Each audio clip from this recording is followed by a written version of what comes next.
G'day guys, it's old grey beard here, and this is probably the fifth time that I've tried to do this video.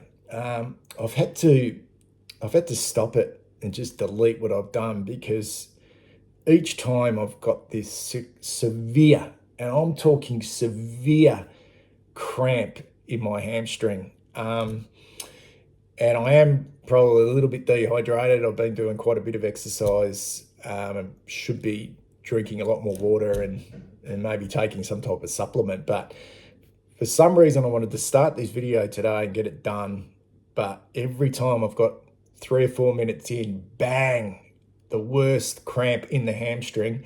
It sort of takes me back to when I was playing football and not necessarily rehabbing in the right way after a game. Cracking open a can of VB and having a cigarette, whatever that may be, and then going out for dinner. And I remember a couple of occasions going out for dinner after a game, whether it was in a pub or a restaurant, whatever that may be, and sitting at the table, and the next thing you know, you've just got cramp in the hamstring and nearly just upended the table and just like bang, hamstring, and you're just there. Okay, so that's what's happening to me at the moment. So fingers crossed, fingers crossed I can get through the next 20 minutes or so without having another episode of cramp in the hamstring. There's nothing worse. But anyway, great to be back. Season number 7 on My Blue Heaven. Well, I still shake my head at how long this has been going for. And I always say, we win another premiership, or if we get there and win number 17, I'd be sort of like pretty content to maybe to finish this whole thing. And that's always been what I've said at the start of every year when I started this. I suppose I started this channel. So I'm no different. I'm for some reason, I feel really refreshed and excited about this year and us. I'm excited more around if and the challenges, because I think there's a lot of ifs and a lot of question marks. And there's always going to be question marks on any team that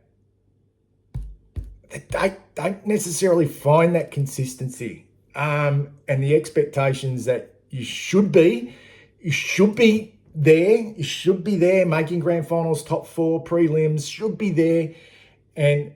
But you don't. You fall away. There's always going to be question marks. And I think, like a club like Port Adelaide, for example, have been doing this a hell of a lot longer than us, getting to that point in time in the year and just not quite having it. And I think Brisbane were probably the same, like for a period of time there, playing finals, falling out at the last hurdle, but they eventually got there, which was great for them. But I love footy so much, like I love it. And it was a nice little void where the players went on their break just before Christmas, and we had the Test cricket, which I just like. That Test cricket, the Border Gavaskar Trophy was just out of this world. Just couldn't take my eyes off it, and I don't think in that time I really,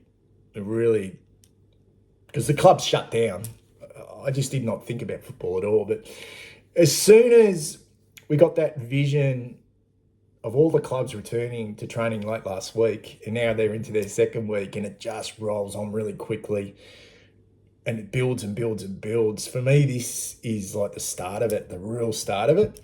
And our list isn't yet finalised. We're still going to potentially have 2 players coming onto the list with the long-term injury to Alex Chincotta. It's going to be really intriguing to see who that may be, but we know what we've got. We know what we've got and what we're dealing with here in regards to this group. And there's been some changes made over the off-season, not just from a player point of view, but also I think the big one was the change in high performance. And there's been now not so much a huge focus on Rob Innes, the new bloke that's come in to replace Andrew Russell. It's not like he's been interviewed at all, but the players are starting to talk about it in interviews, that the shift away from, I suppose, a more endurance-based sort of training sort of method in individual training programs, all that type of stuff under Andrew Russell, which was clearly wasn't working with the health of our list, to a more explosive based, impact based sort of training methods, a lot more sprints, a lot more power. I like hearing that because it just puts, okay, this is what you've said. This is different to what we've done in the past. Okay, let's see if it works. But it's a question mark, isn't it? Like it's obviously worked. He's been at other clubs which have been very successful. But let's see if it works with this group of ours. And I've spoken about, we're going to get a really good snapshot into whether Andrew Russell had just potentially lost the plot, because Jack Martin goes to Geelong, and if Jack Martin plays 20-odd games for the Geelong Football Club, we know that we had some problems there.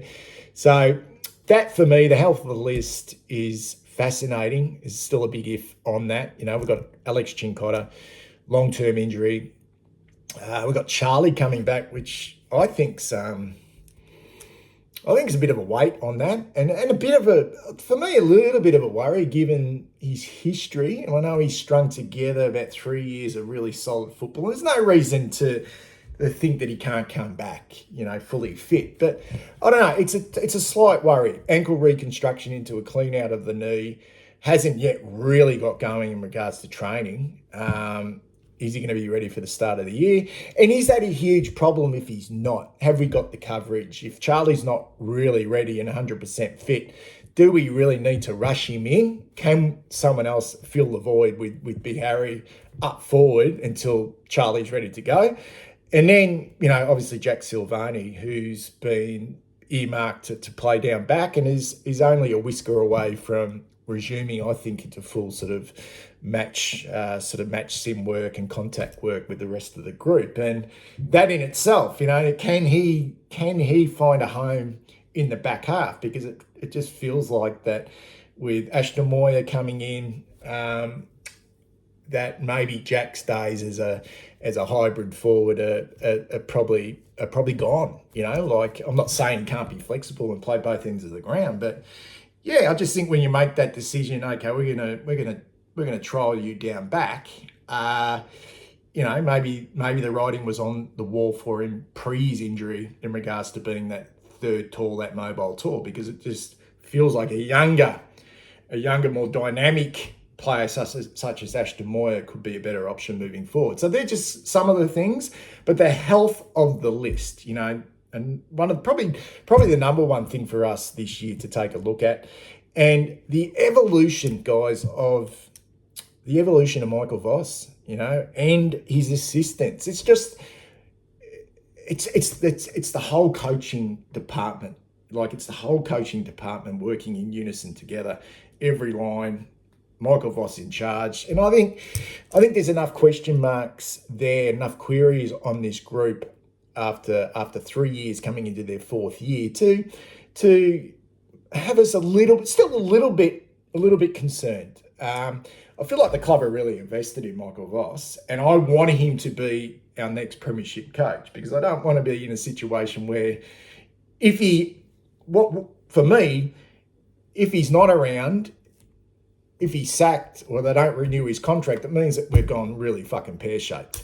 So, and I don't want that. But I think there's enough little question marks still on whether he's a good enough coach, or whether he has the right people under him to take us from being a middle of the road team into a pretty good team, which made a prelim final. And you need to be a pretty good team to make a prelim final, but to take that next step.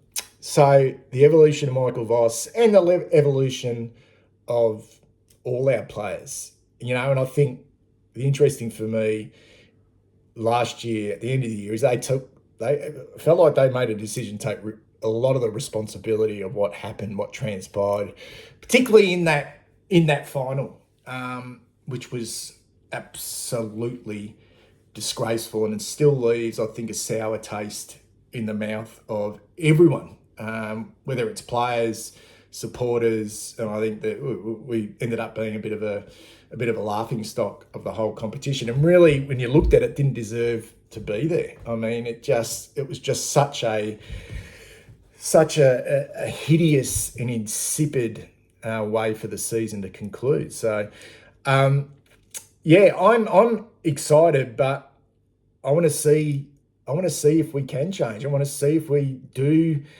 tighten up in one of the most crucial defensive aspects of the game, which is being able to defend in our back half from stoppages. And I think we're one of the worst teams in the competition at doing that. And if that's something we are talking about, again, if that's something we are talking about and that becomes once again our Achilles heel, and we can take a close look at that, and I know that that's something that they've spoken about and they're working on at training, but we were dreadful at that. It felt like every time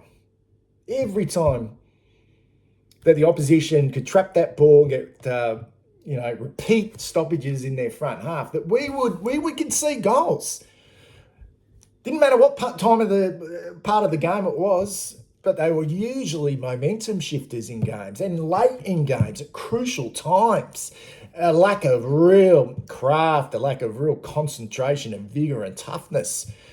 We need to see that change. You can't keep talking about it. So, and you can't, and I've mentioned this before, you can't hide from it. You can't hide from it. And that's not the only part of the game that needs to improve. And I think the other one for me is just the execution of the basics.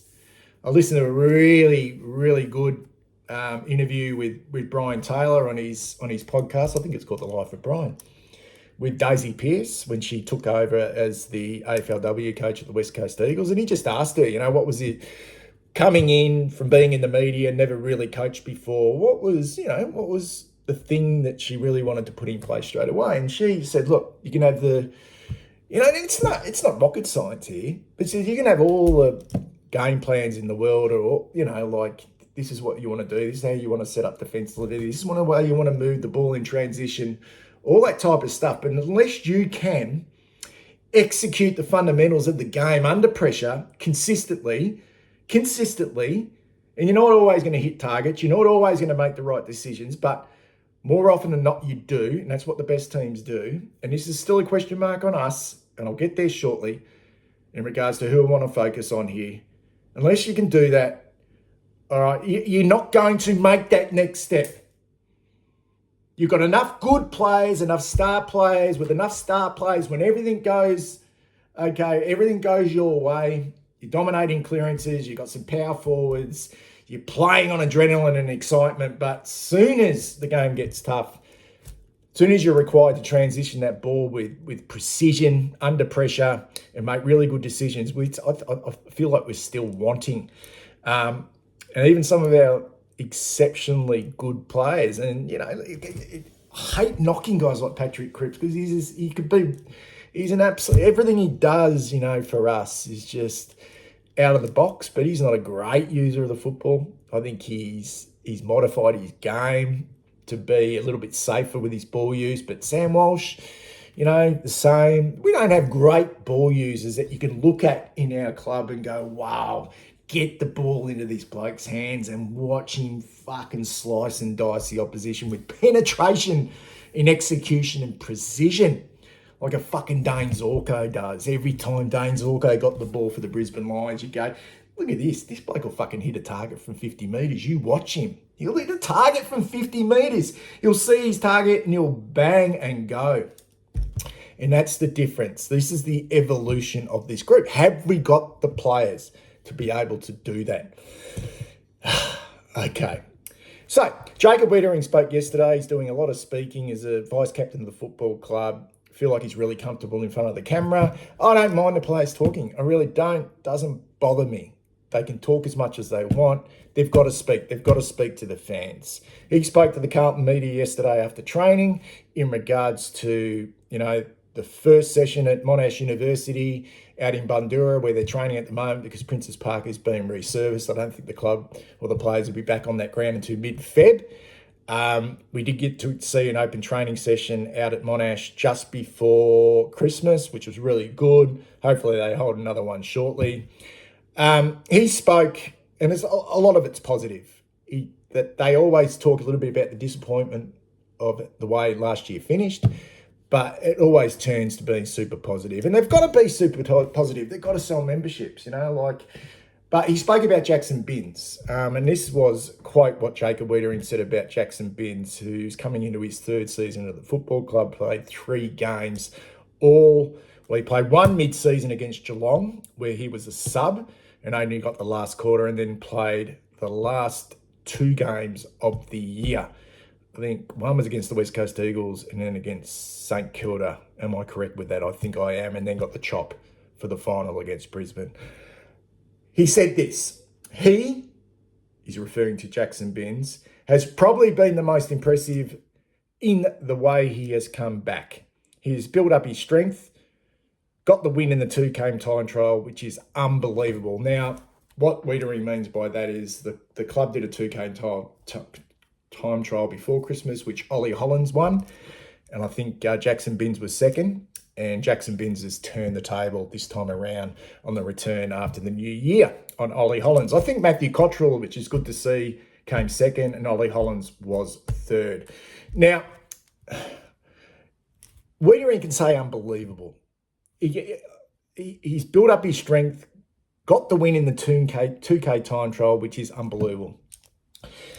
Now, you can talk as much as you want, but to say that winning a 2K time trial is unbelievable, considering Jackson Binns has won the 2K time trial before. And obviously, Jackson Binns is an elite endurance runner. And I'm talking elite. And so is Ollie Hollands, an elite endurance runner. In fact, Elijah Hollands is an elite endurance runner as well. Matthew Cottrell is an elite endurance runner. Lockie O'Brien, when he was at the football club, was an elite endurance runner. Okay, we have got a number of elite endurance runners at the football club. Now, to me, this is not unbelievable, because look, you got to keep maintaining and working on your fitness. You can't just, they're born with a great tank. You're either born with a great tank, you can work on it and get better at it, but these blokes are freaks. And if they weren't playing football, I'm sure they could probably run 1,500 metres, 10,000 metres and do really well at it in athletics at a high level. That's how good they are. So I don't necessarily see Jacob Wiedering pumping up Jackson Binns, which, look, he would have been asked the question. He would have been asked the question about who is impressing on the track. I'd actually prefer, really, if they didn't really hone and focus in on too many individuals, and particularly winning a 2K time trial.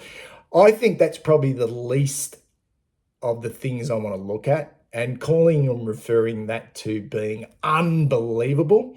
Now, what would be unbelievable for me is not winning a 2K time trial.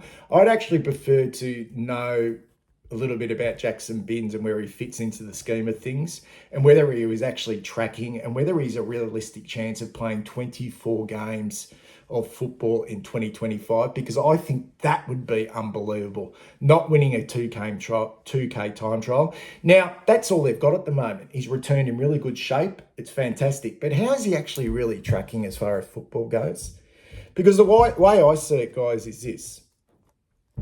One of the biggest weaknesses of Jackson Binns and Ollie Hollands is not necessarily their ability to run all day. And it's a great asset to have. And they're decent footballers. I mean, if you look at Jackson Binns at VFL level, he wins a lot of the football. He's plus 30 in just about every game he plays at VFL level. So he can find the pill. And a lot of that is just through work rate. Those blokes who can run and just run and run, and they've got a pretty decent football nous and brain, they can find the football, but it's work rate that gets them the ball. And it's the same with Ollie Hollands as well. I never will question their ability to win a 2K time trial. Never. And if we're seeing that as being unbelievable, guys that were born with fantastic tanks, then I think we just got to, I just got to be a little bit careful with that, because the way I see it is both Ollie Hollands, who is going to be trialled as a backman, which I have real concerns about. I watched Ollie Hollands in the match sim pre-Christmas and some of his games where he won a bit of the ball and showed some promise in the back half. And I'm not talking necessarily about his defensive work. I think he's a real competitor. I think he's made of the right stuff. Okay, from a personality point of view, I think he's a good solid citizen. But I'm worried about having someone like Ollie Hollins in our back half in regards to his ball use. His kicking's not great. He's not a poor kick, but he's not a good kick. And executing under pressure, really, really worried about it. The same with Jackson Binns. I just don't think both boys, and we're talking about evolving the fundamentals of the game and becoming a better football team. Where do we need to get better? Where do we need to get better? We need to use the ball better, particularly under pressure. And I don't think those two boys who are coming into their third season of AFL football, and they're still very young. Ollie Hollins has had 42 games though, so he's got a bit of experience under his belt. But where is Jackson Binns? Now, we can pump him up as much as we like. Okay, wow, look at Jackson Binns. He's won the 2 kilometre time trial. He's turned the tables on Ollie Hollins. And I know it's a talking point, and I know we're trying to engage fans. But what do we really want from Jackson Binns? We want Jackson Binns, okay, who's a wingman. And we've got a lot of wingmen. But do we have great wingmen? Well, I think they're serviceable wingmen. None of them are outstanding kicks. None of them are outstanding ball users. But they're really hardworking, and they run up and down the ground. But who's Jackson Binns going to be replacing? He comes into the team last year, and this is where Michael Voss, he can talk as much as he likes about showing potential, like young players coming through. But who's he pushing out? Who's he pushing out? The only proof I need with Jackson Binns this year is if he's pushing out a Sam Docherty. Because the way I see it, he got the chopping block. He played 2 games, decent games against the Eagles and St Kilda to finish off the year. Docherty had missed the whole year with an ACL. And when push came to shove, Michael Voss went with Sam Docherty and not Jackson Binns. So what's going to happen? When we get to round 1, okay, who's going to be playing those wing positions? Because Blake Acres has got one, if he's ready to go physically. You would assume Matthew Cottrell, okay? Assume Matthew Cottrell as well. Okay, and the other one you got there is Sam Docherty. All right? Now, Sam Docherty is earmarked to be playing wing. That's his spot to finish his career. So what do we want? Do we want Jackson Binns just to be a bloke playing VFL football? Or is he seriously going to come into this football team and play 24 games this year? And that would be unbelievable. Not winning a 2K time trial. That's not unbelievable in my books. It's a good starting point. Because for us to improve, okay, we need this group to evolve. So we can't be talking about the same issues year in, year out about poor execution. And I don't necessarily see Jackson Binns as a great user of the football. He's a goer, good on the outside, can run. Is he going to solve many of our problems? Is he good enough to push Sam Docherty out of the football team and play the majority of the year? If Docherty's fit, if Acres fit, if Matthew Cottrell's fit, that's what we're looking at. We're not looking at a fucking 2K tie trial. I want to see how he's going. I want to see if he's putting his real hand up and making that position his own. And if he's showing the signs that he's making that position his own, and we've got all those players who can play that position, and Michael Voss is saying, no, you're playing that position, Jackson Binns. And Sam Docherty, no. Okay. You're going to be playing VFL football. So that's where we're at. Okay, that's where we're at so far. I'd say for me, it's sort of a good position to be in because you've got some genuine depth in those positions. But can you truly say to me, guys, whether you are super excited about Ollie Hollins playing in the back half, considering his ball use? It's probably a no from me at the moment. I'm not saying he can't win the ball. And are you getting overly excited about Jackson Binns on what you've seen so far? I know he's come back bigger and stronger and looks good. But in reality, he's going to have to push out some pretty bloody decent players to get a game. And to me, That's what it's about. It's not about who comes back bigger, who comes back stronger, who wins the 2K time trial.